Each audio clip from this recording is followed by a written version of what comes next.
With Hyperloop research and development advancing like never before, the first operational system is on the cusp of becoming a reality. Despite routes being proposed in the United States, United Arab Emirates, India, Scandinavia, and Mexico, at the time of filming, no scheme has received the full commitment of a national government or private corporation. With Hyperloop technology maturing at a rapid rate, and the concept set to have a revolutionary impact, we've theorised 10 routes that could change our world.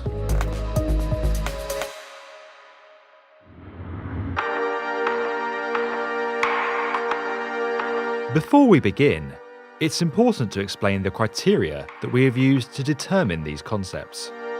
While routes from New York to London or from Cairo to Cape Town are impressive to theorise, the technology, logistics, and economics required to make them happen often renders them unviable. To determine the most credible proposals, we developed 5 criteria. Capacity, considering the number of people that each route has the potential to connect. Influence, the importance or influence of each city to its respective region. Connectivity, the existing connections and the demand for routes between cities. Geological, the consideration of natural barriers like oceans, forests, or mountain ranges that can make routes impractical. And geopolitical, considering the movement of people across borders, the ability to finance such a Hyperloop system, and the degree of cooperation between countries. First up, we have a route that could revolutionise the east coast of Australia. With 80% of the country's population residing in the eastern states, linking the major economic centres of the nation's largest cities to more affordable regional areas would bring access to new employment and housing opportunities, creating a mega region along the Pacific coast. The route would link Melbourne to Brisbane, a distance of 1,500 kilometres, in less than 2 hours. Along the way, the East Australian Hyperloop would connect to the nation's capital, Canberra, Australia's largest city, Sydney, and the regional cities of Newcastle and the Gold Coast. The route would have a catchment of over 14 million people, which is around 60% of Australia's entire population. Other towns and cities along the route could link into the system as demand rose. With Australia currently laying claim to the 2nd and 8th busiest flight routes in the world, with 54,000 flights between Melbourne and Sydney each year, and Sydney to Brisbane seeing 33,000 flights each year, the demand to link these cities and eliminate the time wasted in airports makes a significant case for investing in Hyperloop. Renowned for embracing the latest technology, and with a densely populated mainland, Japan is a prime candidate for Hyperloop. Despite being an archipelago with mountainous terrain, 6 of the country's 7 largest cities lie in relatively close proximity to one another on the main island of Honshu. A Hyperloop from Tokyo to the city of Kobe via Yokohama, Nagawa, Kyoto, and Osaka would unite a region of more than 65 million people that has a combined GDP of more than $2.8 trillion. While Japan has long been a champion of high-speed rail, Hyperloop is expected to travel at twice the rate of the country's bullet trains. This would make the entire trip end-to-end less than 35 minutes, compared to the current 2.5 hours by bullet train, and open the possibility of working in Tokyo or Kyoto while living in Nagawa, where the cost of living is much more reasonable.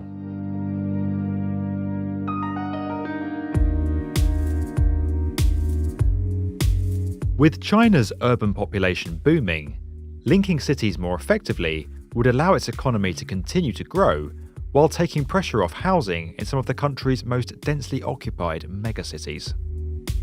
Hong Kong and Shanghai are both at the centre of 2 of China's most important megaregions, the Pearl and Yangtze river deltas. While China has invested heavily in transport links between these cities, the efficiency of the Hyperloop system is almost impossible to compete with. Covering 1,700 kilometers in a cross-country arc, the entire route would get you from Hong Kong to Shanghai in less than 2.5 hours.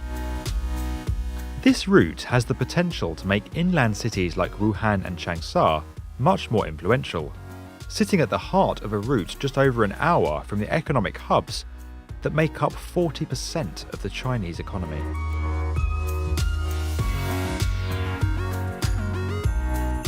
Set to become the world's most populated country by 2025, India is extremely well placed to benefit from an end-to-end Hyperloop route. With the number of flights between Delhi and Mumbai reaching 47,000 in 2017, it's no wonder this region is the first in a series of major industrial corridors that are planned for the country. The $100 billion Delhi-Mumbai Industrial Corridor, or DMIC, is one of the world's largest infrastructure projects.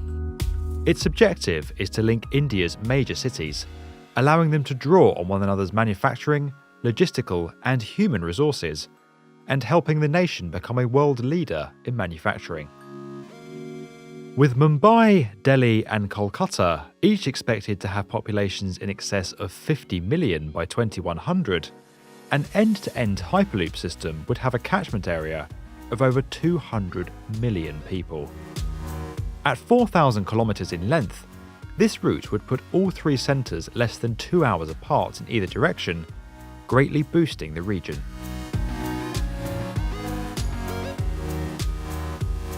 When it comes to international routes for Hyperloop, one of the most important elements to consider is financial cooperation to fund the project and the ease at which people can move between countries. The fundamentals of the European Union address these criteria very directly.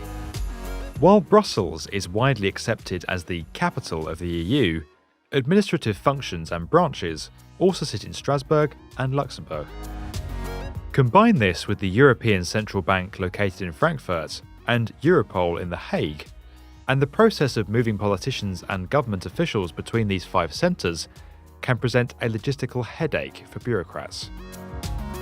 Linking these administrative regions with economic centres along the route, like Antwerp, Rotterdam, Amsterdam, Düsseldorf, Cologne, and Paris, could create an efficient loop that connects over 25 million people and puts each city less than an hour from the others.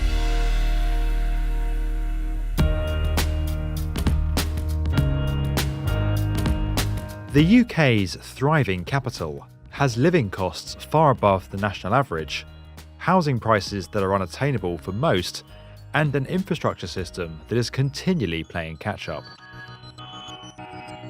While other cities offer a more affordable option, the draw of big business to London means that many people have little choice but to work there. By connecting the high-paying jobs of the capital to the more affordable economic and manufacturing centres in the Midlands and Northern regions, the UK could address issues like housing, the pay squeeze, and infrastructure spending. While high-speed rail projects to connect the South East and the Midlands are already under development, a Hyperloop between Edinburgh and London would bring the two cities within 45 minutes of each other and connect 4 of the country's largest urban areas. While not as well known as the European Union, the countries of Brazil, Argentina, Paraguay, and Uruguay are all members of a trade bloc known as Mercosur, or the Southern Common Market. This proto-union currently exists as a customs union, with aims to promote free trade, freedom of movement, and eventually a single currency.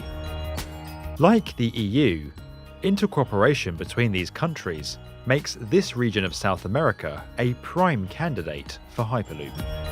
Linking the largest cities in all 4 countries, this Hyperloop would create South America's largest political and economic entity, consisting of over 50 million people.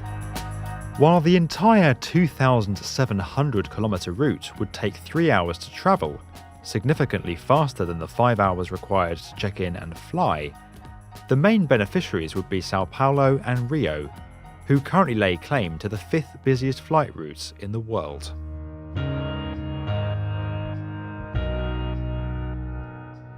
Known as the Boswash agglomeration, the northeastern United States is the most densely populated region of North America.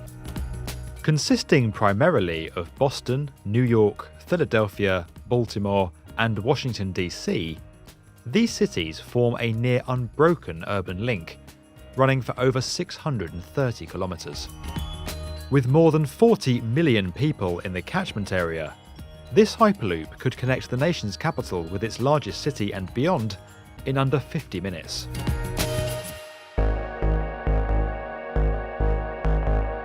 Texas is America's second largest state in both size and population, but unlike the dense Northeast, its economic centres are spread further apart, placing limits on where people can live and work. Houston, San Antonio, and Dallas are the state's largest cities, and 3 of the largest in the United States, forming a region that has become known as the Texas Triangle. Linking these cities and broadening their economic reach would further diversify their economies while providing more employment and housing opportunities for Texans across the state. The state capital of Austin, as well as Fort Worth, would also be added to the loop, creating an economic region of over 18 million people with access to jobs in the state government, space agencies, oil, telecommunications and aviation sectors, all in under 30 minutes from any direction.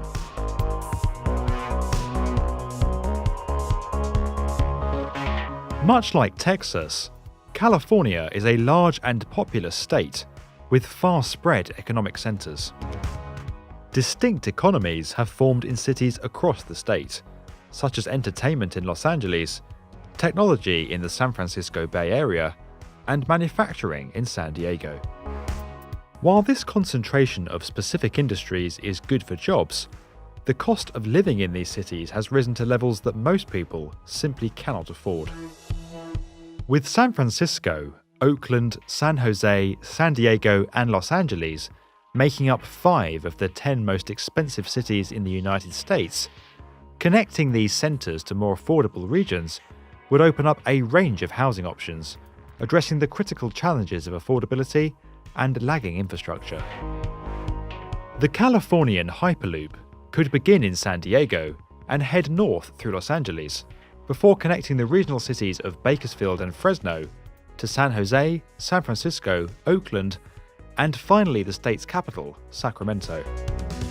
Including the more affordable Fresno and Bakersfield at the midpoint of this 900-kilometre journey puts them less than 30 minutes from any portal along the route and would make commuting to any of California's economic hubs significantly easier. Did your city make our list of suggested routes? Which regions would you most like to see connected by Hyperloop in the future? Let us know in the comments below. If you enjoyed this video and would like to get more from the definitive video channel for construction, subscribe to the B1M.